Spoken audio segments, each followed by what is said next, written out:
Tout d'abord, merci de nous recevoir. Normal et logique. Et pourquoi changer de cantine? Bonne question. Tout simplement parce qu'il y a deux raisons. La première, c'est qu'il y a de plus en plus d'élèves qui déjeunent au restaurant scolaire. Et vous avez vu qu'on avait déjà été obligé de sortir les enfants de la maternelle. Il n'y avait plus assez de place, et que ça se resserre. Et en plus, la cuisine et le restaurant de collège qui est géré par la commune de Saint-Germain n'est plus aux normes. Donc il devait être refait et agrandi. Or, l'opportunité est en même temps où devra se trouver ce qu'on n'appelle plus une maison de retraite, mais un EHPAD, établissement hospitalier pour personnes âgées dépendantes, à lui une cuisine centrale, pas très loin du collège. Et cette cuisine était pour les l'EHPAD tout seul. Nous avons demandé la possibilité d'utiliser cette cuisine et d'en avoir une seule, autrement dit une cuisine mutualisée, au lieu d'en avoir trois. Parce que si l'EHPAD avait une cuisine que pour lui, on aurait dû refaire la cuisine pour les collégiens et les primaires et la cuisine au foyer des anciens pour les anciens et maternelles. Trois cuisines qui sont à 200 mètres de distance. Autant en essayer d'en faire une et de faire autour ce qu'on appelle un restaurant intergénérationnel, autrement dit avec plusieurs salles, où on accueille d'un côté la maternelle, de l'autre les primaires, de l'autre les collégiens, les personnes âgées, mais aussi le personnel communal, les professeurs, etc. Parce que nous servons actuellement 800 repas par jour. Et donc on a eu l'idée de faire cet endroit, pas très loin du collège, où là on aurait vraiment un ensemble remarquable et superbe. Et on pourrait déjeuner chacun à sa place, mais se rencontrer quand on en aura envie aussi, ce qui est agréable. On va voir d'ailleurs le dessin actuellement des travaux où on est, me semble-t-il, on est déjà. Ça, c'est la situation du projet actuellement qui devrait donc ouvrir au printemps prochain. D'accord. Y a-t-il eu des incidents sur le chantier? Oui, vous l'avez vu sûrement, il y a une grue qui a posé un petit problème, puisque un des éléments de la grue brusquement est tombé. Et c'est la première fois que ça se produit, dit-il. Il n'y avait personne en dessous, il n'y a pas eu de blessés, il n'y a rien eu. Mais c'était une surprise parce que c'est pas du vent, c'est pas un orage, c'est un défaut de la grue. Quand celui qui voulait monter quelque chose, brusquement, a vu que ça s'est affaissé. Donc ça a retardé d'une semaine ou de 2 semaines les travaux, mais c'est tout. Voilà, c'est le seul incident qu'il y a eu. Depuis quand date ce projet? Ah, depuis déjà quelques années. Je regarde, vous voyez,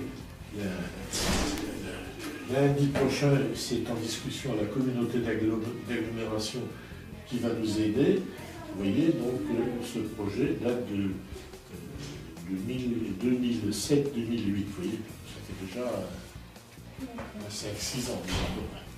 Quand il y a eu le projet de l'EHPAD qui arrivait à Saint-Louis. Mangerez-vous dans cette nouvelle cantine? Ça m'arrivera. J'évite de trop y aller parce que j'ai tellement de choses déjà à faire, mais ça m'arrivera comme ça m'est arrivé de déjeuner au restaurant scolaire du collège. Quel est le coût de cette nouvelle cantine? Ah, le total du bâtiment est assez élevé. Il est même très déplacé, la coïncidence. Regardez, projet de restauration intergénérationnelle mutualisée, montant des travaux, 3 500 000 € en gros. Donc, mais nous aurions dû faire des travaux importants avec le conseil général dans le collège, et nous avons sur cette somme 1,5 million de subventions du département, près de 200 000 € de la communauté d'agglomération et 100 000 € de la région centre. Mais ça va nous permettre à nous de n'avoir plus qu'une seule cuisine au lieu de 3, de mutualiser le personnel, ce qui fait que le prix du repas qu'on va faire ne sera pas du tout supérieur au prix du repas que l'on a actuellement, même légèrement inférieur. Et en plus, avec une facilité pour nous, c'est que quand le collège est fermé pour les vacances scolaires, l'été, pour le centre de loisirs, on est obligé d'avoir une restauration différente, tandis que là, c'est une cuisine, lorsque les pâtes sera fait, qui fonctionnera 365 jours par an, toute l'année, et pour les déjeuners et pour les dîners. Et par exemple, les repas que l'on porte à domicile chez les personnes âgées actuellement, quand on n'a pas de cuisine pour faire ça, on les commande à une société qui est à Vaud, puisque là, c'est notre cuisine centrale qui fera la totalité des repas. Donc le coût ne sera pas supérieur et on aura des économies d'énergie aussi, puisque le bâtiment ne sera pas du tout le même bâtiment que ce qu'on faisait voilà 20 ans. Que pensez-vous du design de la nouvelle cantine? Et vous?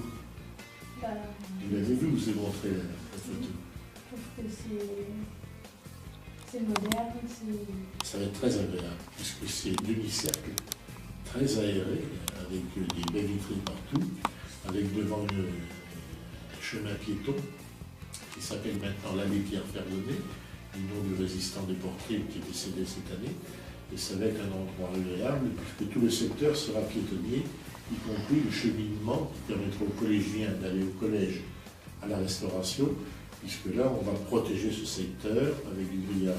Et pour les petits de la maternelle Paul et Loire qui seront loin, la décision a été prise de mettre un car à leur disposition le midi pour les emmener et les ramener. Ils n'avaient pas cette distance-là. Pour quelle date l'inauguration est-elle prévue? L'inauguration, je ne sais pas, mais l'ouverture, je le sais, pour les vacances de Pâques l'an prochain. À moins d'un ennui de dernière minute, on ne sait jamais. Normalement, donc, on va dire au printemps de l'année prochaine. Merci. Et le personnel est déjà pratiquement mis en place. Tout est on va dire dans les lignes de mire, tout se passe bien pour le moment. Merci. Et on regardera pour le faire visiter avant l'ouverture, si c'est possible, y compris au collégiens. Pour leur montrer, pas qu'ils découvrent le jour où ça va ouvrir, mais qu'on leur montre quelques jours ou quelques semaines avant, si c'est possible, on le fera visiter. Merci beaucoup.